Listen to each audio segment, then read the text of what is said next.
各位朋友，印度呢号称外资坟场，印度挣钱印度花，一分别想带回家。可是呢，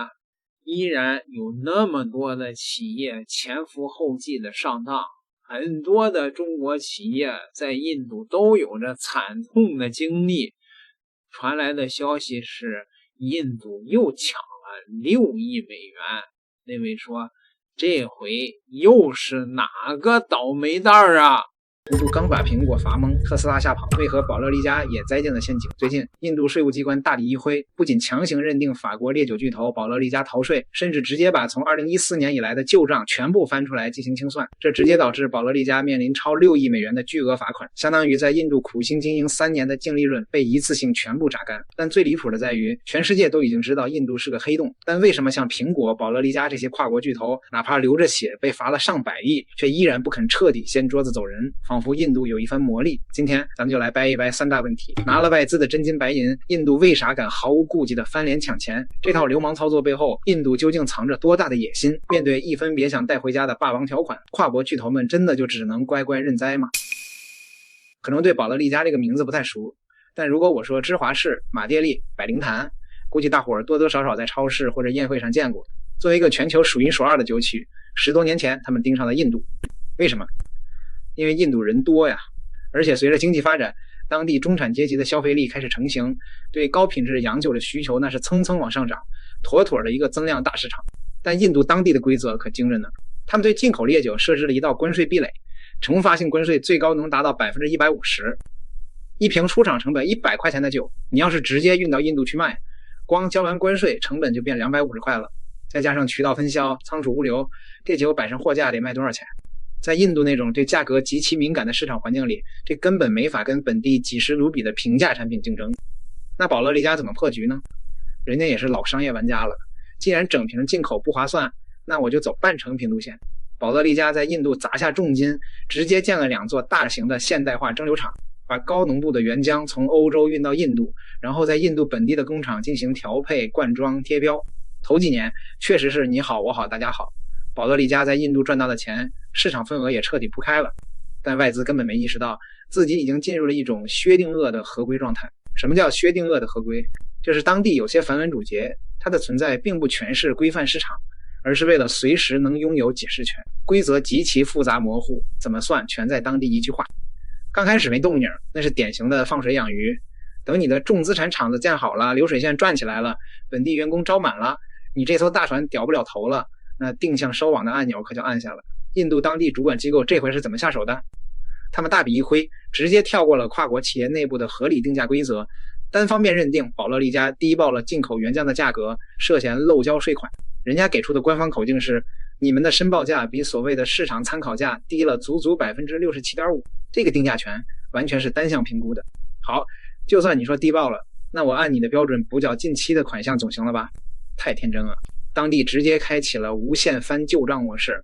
把账本一直往前翻到了2014年纪，这10年的账连本带利，加上那堪称利滚利的巨额支大薪，一巴掌拍下来，直接要求保乐利家补缴约 3.14 亿美元。如果再算上正在酝酿的各项潜在天价罚单，总额超过6亿美元。这相当于保乐利家在印度苦心经营整整3年的净利润，被这一次性全部打包收走。咱们再看看最近苹果的处境。一开始当地也是敲锣打鼓的欢迎苹果，给各种税收减免补贴，甚至高层亲自下场站台，许诺了无数的好处，硬生生把苹果的代工厂上下游组装线给拉了过去。懵逼，等苹果在那边把供应链扎稳了脚跟，市场份额也相对成熟了，这摘桃子的手可就伸出来了。印度非常安静悄无声息地通过了一个竞争法的修正案，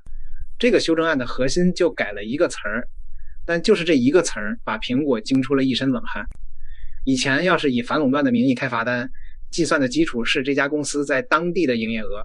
苹果在印度市场1年的营收大概是27亿美元左右，就算按顶格的 10% 来算，最多也就 2.7 亿美元。对苹果这种体量来说，也就是毛毛雨，大不了就当交学费了。但是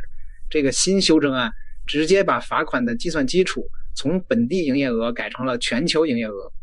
苹果1年的全球营业额可是3800多亿美元啊！如果按照全球营业额的 10% 来开罚单，那苹果面临的就是高达380亿美元的天价罚单。这换算下来可是2000多亿人民币啊！这时候肯定有朋友会问，既然这事儿这么离谱，苹果这些跨国巨头号称拥有地表最强的法务团队，为什么不去告他？为什么不申请国际仲裁？咱们用数据说话。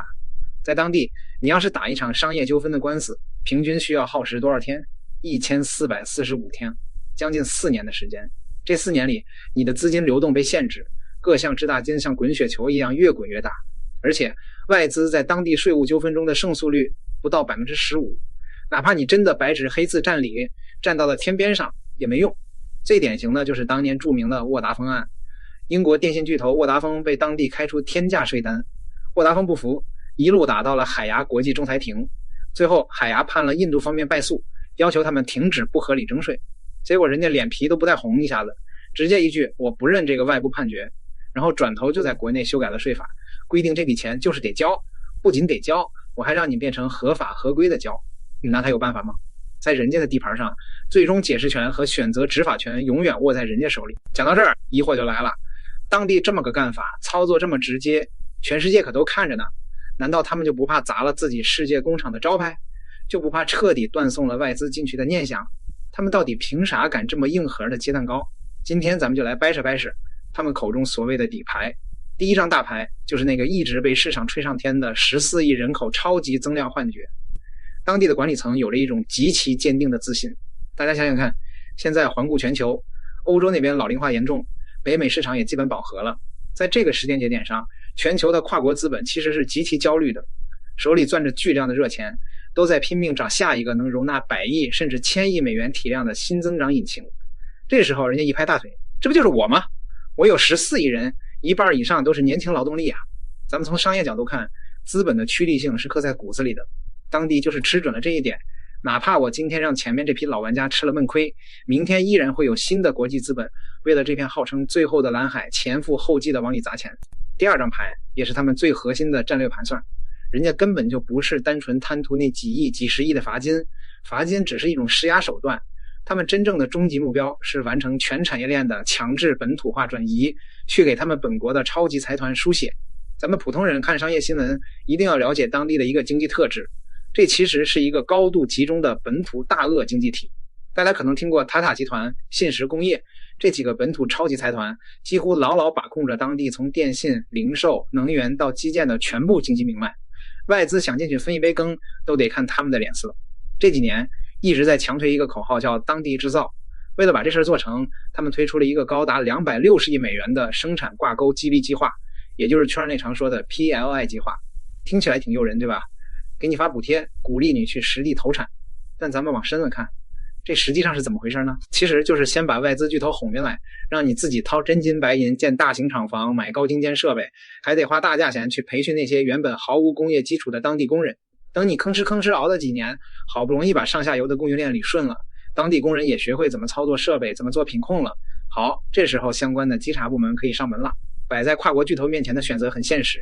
要么面临天价罚单甚至资金链断裂的风险，要么就得妥协进行核心技术转移，或者更直接一点，通过施压让你把在当地辛辛苦苦拉扯大的合资公司控股权以一个极其感人的超低价定向转让给塔塔或者信实这些本土大鳄。这是一套从上到下高度协同的机制。像苹果、马斯克的特斯拉、保罗利加这些全世界最精明的资本，为什么不直接掀桌子走人，宁愿割肉交巨额学费受尽委屈，也要硬着头皮留在当地市场？这背后其实牵扯2个软肋。这第一个软肋就是极其沉重的沉没成本。咱们前面说了，人家用150%的关税壁垒把保罗利加逼成了重资产的本地生产模式。那2座大型蒸馏厂里头的全自动化流水线、发酵设备，还有好不容易打通的本地经销网络，那都是真金白银10几亿砸进去的。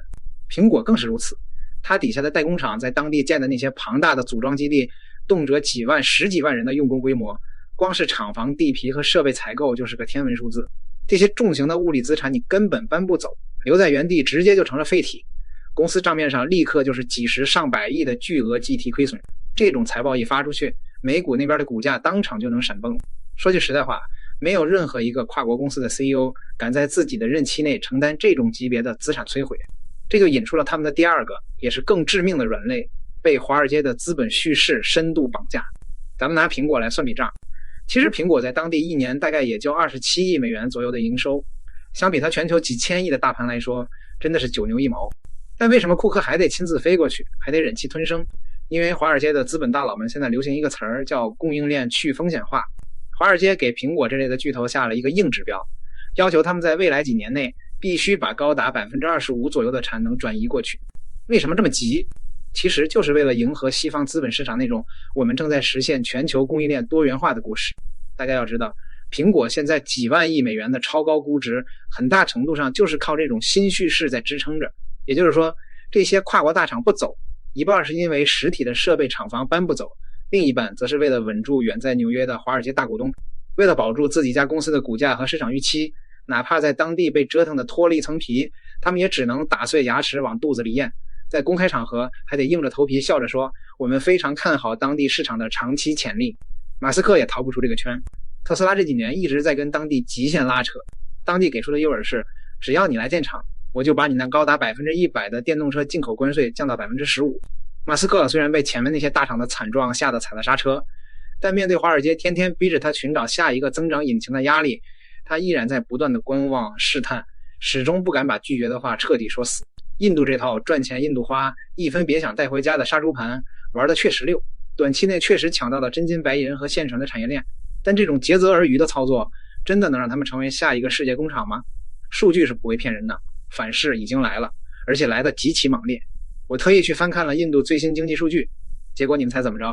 印度的境外商直接投资总额直接走出了一个断崖式的暴跌，仅剩 3.53 亿美元，比起上一财年的近100亿美元，整整骤降了 96.5%， 有史以来的最低纪录。外资不仅是不敢来了，还在疯狂出逃。截至目前，已经有超过3000家外资公司关停了在印度的业务。不仅是实业在跑，金融资本也在跑。外国机构投资者从印度股市净撤出了大约220亿美元，这也导致印度股市自高点以来市值蒸发了近1万亿美元。看完了，大伙儿放心了，是吧？这回呢，不是中国的傻蛋，但是呢，中国很多企业都折戟在印度啊，大笔的投资被印度抢走了，但是呢，也挡不住，也有很多的这个中国企业现在一看印度又要招商引资了又憋不住去那儿冒险去了。有人说这些人是脑子这里边都长了些什么东西呀？那么多惨痛的前车之鉴呢？那要具体分析了，看看这些再想去印度投资的是国企呀还是民企啊？建议中国的监察部门呢好好查一查。国企呢就不用说了，是吧？这里边有巨大的这种行贿受贿的事情那如果是私企呢？私企要查查这个老板是不是要转移资产点个订阅，下期再聊。